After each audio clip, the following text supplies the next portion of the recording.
those bloomed rounds, it's a 4 mil hole. Yeah.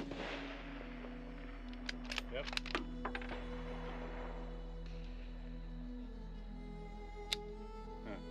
Trijicon Tenmile 3x18 by 44 millimeter first focal plane Milrad reticle. That is a mouthful. Does Trijicon Tenmile even check all the boxes of a true all-round use rifle scope? Well, let's stay tuned, find out. Trijicon introduced the Tenmile line of optics somewhere around 2 to 3 years ago. This specific optic I purchased around a year and a half ago with my own money from my day job that I go to every day. You may or may not have seen it in several of my older videos, which I've linked in the description box below.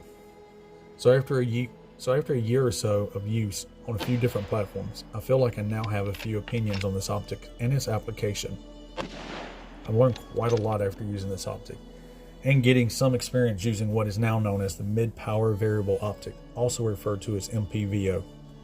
This is the 2 to 5 to 10 power and sometimes up to the 3 to 18 power of optics. So let's ask the question, what advantage do you get from a 3 to 18 power optic over, say, a low power variable optic or LPVO? Well, first we should look at what our intended application is. While buying the latest gear is cool and we want to have the best, we often don't look at what we are doing with it. What is the goal? What is this helping me accomplish? What is my mission set? As the saying goes, mission drives the gear, not the other way around. Often to our dismay though. It is often said that LPVO optics are considered good at a wide spectrum, but not really great at specific applications. 3 for 3, I wonder if that would make it a good candidate for a scout optic. Okay. A good example is that many of the LPVO optics are not a true 1x win dialed down to 1. Now another complaint is weight. An example would be the Vortex Strike Eagle is close to 23 ounces, whereas the Trijicon Credo 1 to 8 is exactly 25 ounces. While this isn't even including the mount.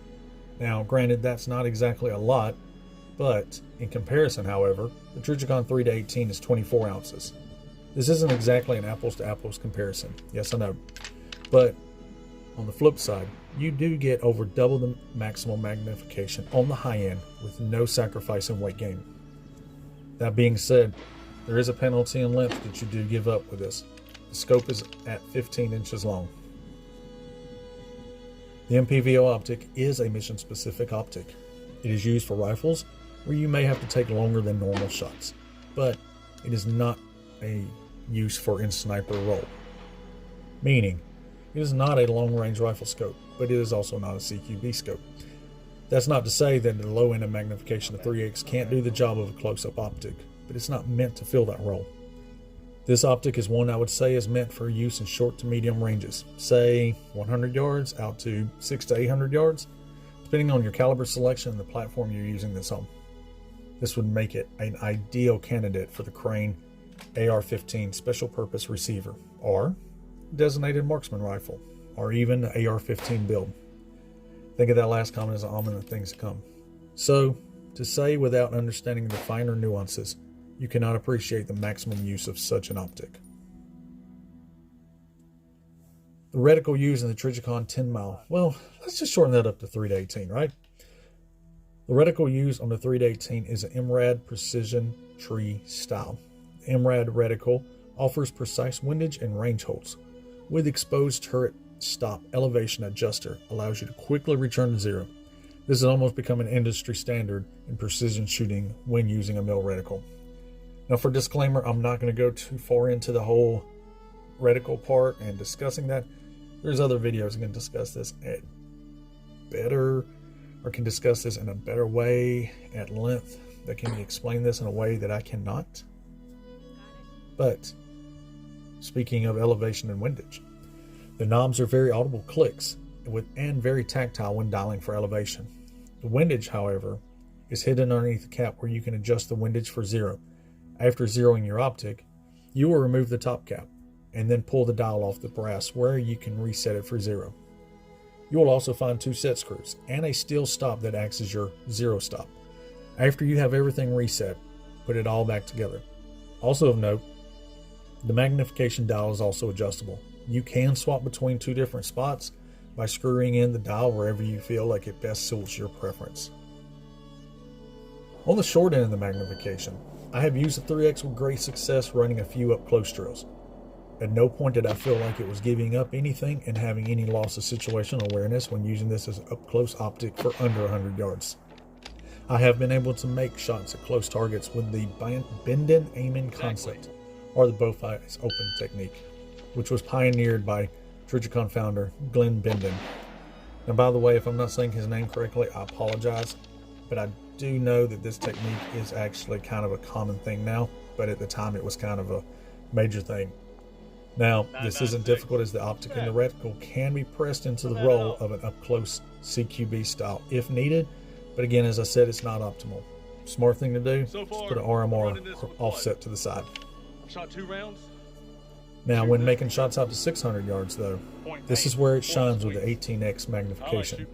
The Trijicon 3x18 eye relief has been quite forgiving when used in either bright sunlight or at night. I've not had any issues with optical clarity. From side to side, I've been able to have a clear picture with no distortion whatsoever. Meaning, when using this for PID, everything has been almost clearer than with the naked eye. But let's face it, 18 power magnification is a good compromise while having a telescope at the top end of a 25 power sitting on top of the rifle. But this does go back to the purpose. An 18x is good for someone needing to make fast PID and decide if they need to engage in a short amount of time while maintaining situational awareness in the surrounding area of the target. Sometimes a 25 power limits you to that tunnel vision. Again, this is where the 18x shines. What about ease of use? Well, prior to me and my wife getting married here recently, she has never shot a rifle in her entire life. Yes, I know, crazy, right? But this past Christmas, I took the opportunity to let her go out and shoot some of my rifles for the very first time. The reticle was quite intuitive, making it where she was able to get first round hits without any issues or getting lost in the reticle.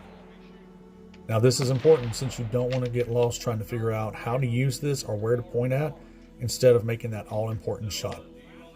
So, what's my lessons learned with this? Well, first, it's about application. Not just what's cool or popular at the time. If you're going to look at an MPVO, specifically any optic in this power range, I would suggest looking at its intended use and platform, as you'll be, for whatever you will be using it on. What's the rifle? What is the caliber? You know, for a 223, this would be great optic. You'd be able to maximize your effective range. 6.5 Grendel or 6.5 Creedmoor, excellent. This would be a perfect candidate. 308, still, you can still be able to reach out and hit your target at the maximum distance. Speaking of distance, you need to be able to know what's the maximum distance you intend on shooting. That will decide on what type of optic you want to use. Now, and this is all important for me, what about the reticle? That's my preference. That's my biggest thing I look at. I have a preference for some reticles over others. After using the MRAD mill reticle with the Christmas tree style, that has become my preferred choice. But something I found out later on was to check for how much adjustment range you have. This may or may not be something that you may be thinking about or even want. You may feel that is something you do not need depending on your expected max engagement distance. Now, for disclaimer, I did not look at that on my Tenmile. It does not have as much adjustment range as some other optics. So to summarize this up, Trijicon Tenmile 3-18 optic has been exactly what I wanted. It has provided everything I'm looking for. It has held zero with no shift in point of impact that I can see. And in this intended role, it has excelled at everything I wanted or needed when it comes to shooting. Now, is this the best optic? Nope, not even close. Before purchasing this, I used a Leopold Mark V HD 5x25 with a trimmer through reticle. That, for me, that has been the top that I have used, and it has been amazing. But that rifle and that rifle scope has an intended purpose, just as this rifle scope has its intended purpose and role. And in this intended purpose, the 3x18 Trijicon excels in every aspect it has been intended to fill as a Mid Power Variable Range rifle scope. Now, to date, I will say I don't feel undergunned. I have no regrets in this purchase, but that being said, Your mileage may differ though. Look what your intended goals and purpose are. Base your purchase on this mission set. And just remember, I'm just some guy who's just got an opinion after a year and a half. So, purchase what works best for you, not what I tell you.